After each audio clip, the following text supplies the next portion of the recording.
बिहार में अगर देखा जाए तो पिछले लगभग 30 से 35 साल में कोई भी अगड़े जाति का कह सकते हैं या सवर्ण जाति का कोई मुख्यमंत्री नहीं बना। तो इस बार लगता है क्या कि बीजेपी या प्रशांत किशोर या तमाम जो और लोग हैं वो चाहते हैं क्या कि कुछ ऐसा हो, कुछ बिहार में नया इतिहास लिखा जाए, सवर्ण जाति का कोई अगड़ा मुख्यमंत्री बने? देखिए, बीजेपी क्या चाहती है, प्रशांत किशोर क्या चाहते हैं, उस बात पे तो हम नहीं जाएंगे। लेकिन आरएसएस का 100वां वर्षगांठ है और आरएसएस का बड़ा सपना है कि बिहार की गद्दी पे किसी आरएसएस के लोग को हम मुख्यमंत्री के रूप में बिठाएं। और आरएसएस का पोस्टर बॉय गिरिराज सिंह है, जो झटका मीट का दुकान खोल के अभी बैठे हैं। ठीक है, तो आरएसएस चाहती है कि ऐसे जो भाषाई गुंडे हैं, जो नफरती गुंडे हैं, जिन्होंने भ्रष्टाचार ही नहीं किया, लोग का शोषण और जुल्म किया, ऐसे लोगों को शासन पे बैठाना चाहती है। ये आरएसएस का ड्रीम है और बीजेपी का पूरा प्लान यही है कि नीतीश का चुनाव भर इस्तेमाल करना है। इसीलिए अमित शाह जी ने अपने इंटरव्यू में नहीं कहा कि भाई मुख्यमंत्री कौन होगा, उन्होंने साफ साफ कहा कि ये चुनाव हो जाने दीजिए, उसके बाद तय करेंगे। तो नीतीश जी के साथ धोखा होगा? नीतीश जी के साथ धोखा हो रहा है। नीतीश जी की पार्टी अभी टूट के कगार पर है और हो सकता है चुनाव से पहले नीतीश जी की पार्टी बिखर जाए, टूट जाए। तो इसलिए नीतीश जी का तब तक ही इस्तेमाल करेंगे जब तक नीतीश जी के कुछ जो वोट बैंक है, दलित पिछड़ों का वोट उनके नाम पर ले लें। क्योंकि आज भी बीजेपी दलित पिछड़ों का वोट हासिल नहीं कर पा रही है, अति पिछड़ों का वोट नहीं हासिल कर पा रही है। तो तब तक उनका इस्तेमाल किया जाएगा। और बिहार के लोग ये साफ साफ, नीतीश जी ने जितना बार पलटी मारा है, तो बिहार के लोग साफ साफ कह रहे हैं कि बहुत हो गई अब उल्टी पुल्टी, अब न चलेगी उनकी चलती, कि सिंहासन खाली करो तेजस्वी आ रहे हैं। ये बिहार के लोग कह रहे हैं, चिक चिक के कह रहे हैं। बिहार के चिराग पासवान पर क्या कहेंगे आप? चिराग पासवान तो हनुमान है और जो पासवानों का इतिहास रहा, वो योद्धा का इतिहास रहा, लड़ने का इतिहास रहा। अब सोच लीजिए, यदि अपने आप को लोग शेर कहते, सावा शेर कहते, बब्बर शेर कहते तो एक अच्छा रहता। लेकिन जो अपने आप को हनुमान और बंदर मान बैठा है, उसकी बात क्या कहना। तो चिराग पासवान जी फिर से जिस तरीके से 2020 में एक सीट पर आए थे, वही सीट उनका हड़प लिया गया, उसी स्थिति में है। जीतनराम मांझी? जीतनराम मांझी हम नाम है उनका पार्टी, उसमें किसी तुम का जगह है नहीं। हम मतलब हमारा परिवार, हम मतलब जीतनराम मांझी, हम मतलब हमारा बेटा, हम मतलब हमारा दामाद, हम मतलब हमारा समधी, हम मतलब हमारी पुतोह। वो कह रहे हैं कि दो न्याय अगर तो आधा दो, इसमें भी यदि बाधा हो। 15 का हम मांग रहे हो, 15 सीट कह रहे हैं। हम तो कहते हैं कि जीतनराम मांझी जी को एक भी सीट नहीं दिया जाएगा, तभी वो गठबंधन में रहेंगे, क्योंकि वो केंद्र में मंत्री बने हुए हैं। और जिन सवालों को जब विपक्ष में रहते थे, उन सवालों को जो उठाते थे, शराबबंदी पर सवाल उठाते थे, सरकार में आने के बाद एक बार भी सवाल नहीं उठाया। जो गरीब गुरबे को वासगीत पर्चा मिलना चाहिए, जिसमें सबसे ज़्यादा जीतनराम मांझी के लोग ही भूमिहीन होंगे, एक बार भी मंत्री बनने के बाद उन सवालों को नहीं उठाया। वो कहते थे कि हम मुख्यमंत्री बने थे तो हम समान शिक्षा लागू करना चाहते थे। तो केंद्रीय मंत्री हैं, वो गठबंधन में शामिल होने का शर्त रखना चाहिए कि आप समान शिक्षा लागू करिएगा तो हम आपके गठबंधन में आएंगे।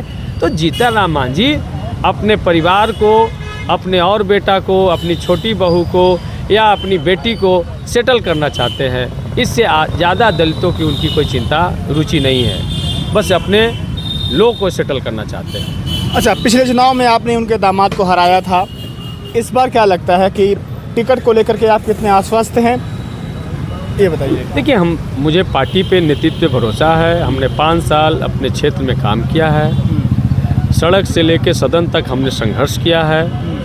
चाहे सदन के अंदर एक एक सवाल उठाने का मामला हो, विधानसभा में सिर्फ अपने क्षेत्र का ही नहीं, बिहार का तमाम वो सवाल जो सदन में नहीं उठ रहा था, उन सवालों को उठाया। चाहे जीविका दीदी का सवाल हो, आशा दीदी, ममता दीदी का सवाल हो, चाहे हमारे पुलिसकर्मियों का सवाल हो, चाहे हमारे यहाँ शहरी गरीबों के लिए वार्षिक पर्चा आवासीय भूमि का सवाल हो, गांव में रहने वाले लोग का 5 डिसमिल ज़मीन का सवाल हो, इन तमाम सवालों को उठाया। चाहे टोला सेवक तालमेल में विकास मित्रों का सवाल हो, इन तमाम सवालों को हमने सदन के पटल पर उठाया।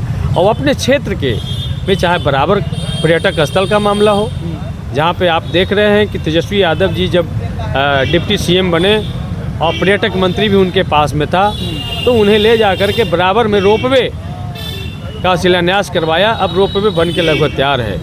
तो जो लोग ऊपर नहीं चढ़ पाते थे, रोपवे बन जाने से उनको ऊपर जाने में आसानी होगी और पर्यटन और बढ़ेगा। बराबर पर्यटक स्थल जो दुनिया का पहला मानव निर्मित गुफा है सम्राट अशोक के समय का, उस गुफा को वर्ल्ड एडवेंचर साइट में शामिल करवाया, जिससे दुनिया भारत दूसरी देश से आने वाले कोई भी यात्री उस पर्यटक स्थल का को दीदार कर सके, देख सके और वहाँ पर व्यापार हो सके। हमने सदन में बार बार उठाया कि भाई वहाँ पर्यटक अस्पताल की आवश्यकता है। पर्यटक अस्पताल सेंक्शन सरकार ने की है, मुझे उम्मीद है कि प्रक्रिया में वो बन जाएगी। इन तमाम सवालों को उठाया। 163 से ज़्यादा नई पुरानी सड़कें बनवाया। सबसे बड़ी उपलब्धि कि हमारे कहने पर पूरे बिहार में अंबेडकर आवासीय विद्यालय ब्लॉक लेवल पर बनना शुरू हुआ और हमारे ब्लॉक में मखदूमपुर ब्लॉक में 720 बेड का अंबेडकर आवासीय विद्यालय बन के तैयार है, जहाँ पर 1 क्लास से लेकर 12 क्लास करके अनुसूचित जाति के बच्चे उसमें पठन पाठन नवोदय नेतरहाट के तर्ज पे करेंगे। वहीं बालिकाओं के लिए अति पिछड़ी जाति की बालिकाओं के लिए काको के धरहरा में 520 बेड का बालिका विद्यालय चालू हो गया पिछले 6 महीना पहले से, और उसमें पठन पाठन चल रहा है। अनुसूचित जाति आवासीय विद्यालय जो हमारे विधानसभा के दक्षिणी में स्थित है, उसका नवेला बिल्डिंग बन करके और एक मॉडर्न व्यवस्था में हमारी बच्चियां वहाँ रह करके पढ़ाई कर रही हैं। तो ये मेरे लिए बड़ा उपलब्धि हुआ। और मुख्यमंत्री क्षेत्रीय विकास योजना की जो राशि, जिसको विधायक निधि कहते हैं, उस निधि से हम 30 पंचायत में से 18 पंचायत में अंबेडकर पुस्तकालय बनाने में कामयाब हुए। ये मेरे लिए सबसे बड़ी चुनौती था। और बाकी पुस्तकालय प्रक्रियाधीन है। ज़मीन का अभाव के वजह से ज़मीन सही जगह पर नहीं अवेलेबल होने की वजह से नहीं बन पाया, लेकिन राशि उनके लिए आवंटित है। और 18 जगह अंबेडकर पुस्तकालय बन करके तैयार है। आप जब क्षेत्र में भ्रमण करने गए तो पुस्तकालय आपको देखने को मिला होगा, जो एक बेहतर, उसमें बिजली तमाम चीज़ें हैं और उसको और भी सुसज्जित करना है। उसमें टीवी होगा, वाईफाई होगा कि बच्चे वहाँ ऑनलाइन क्लास कर सकें, ग्रुपिंग कर सकें। ये व्यवस्था हम गांव के बच्चों को देना चाहते हैं। अच्छा, एक आखिरी सवाल होगा आपसे, बड़ा पर्सनल सवाल है। आप जवाहर नवोदय विद्यालय से पढ़ाई किए हैं, उसके बाद आप जेएनयू जैसे एक अच्छे संस्थान से पढ़ाई किए हैं। भारतीय राजनीति में, ख़ासतौर से बिहार की बात करूं, अधिक पढ़ा लिखा आदमी का नेता होना आपको कभी कभी लगता है कि अधिक पढ़ा लिखा हूं उसका नुकसान भी है या फ़ायदा है? देखिए, कभी भी आप पढ़े लिखे हों तो उसका नुकसान नहीं है। राजनीति में, जैसे राजनीति का परिवेश, उसमें आपकी परेशानियां आएंगी। जब आप नीतिगत निर्णय लेंगे, जनहित में कोई निर्णय लेंगे, तो उसमें परेशानियां आएंगी। लेकिन जो पढ़ा लिखा होगा वो अपने तर्क से लोगों को, आम जनता को कन्विंस कर पाएंगे। हमें लगता है कि आप पढ़े लिखे होने के वजह से रोज़ बरोज़ 100 बार सम्मानित होते होंगे, लेकिन नहीं पढ़े लिखे होने के वजह से रोज़ 1000 बार अपमानित होते होंगे। तो अपमानित भरा जीवन जीने से अच्छा है कि पढ़ लिख कर के सम्मान भरा जीवन जिया जाए। तो बाबा साहब ने जो हम सब लोग को रिप्रेजेंटेशन रिजर्वेशन का अधिकार दिया, जिसके वजह से हमारी पहली पीढ़ी पिताजी को पढ़ने का मौका मिला और उसके वजह से हम सबको पढ़ने का मौका मिला। और जेएनवी से शुरू कर के जेएनयू में जाके संघर्ष करने का मौका मिला। तो ये तमाम चीज़ें इस वजह से हासिल हो पाया कि हमारे परिवार ने, हमारे पेरेंट्स ने पढ़ाई के महत्व को समझा। लालू यादव का शासन आया, जिसके वजह से हम सब लोग को विद्यालय जाने का मौका मिला। यदि लालू यादव का शासन नहीं आया होता तो हम भी पलायन करके कहीं किसी फैक्ट्री में काम कर रहे होते।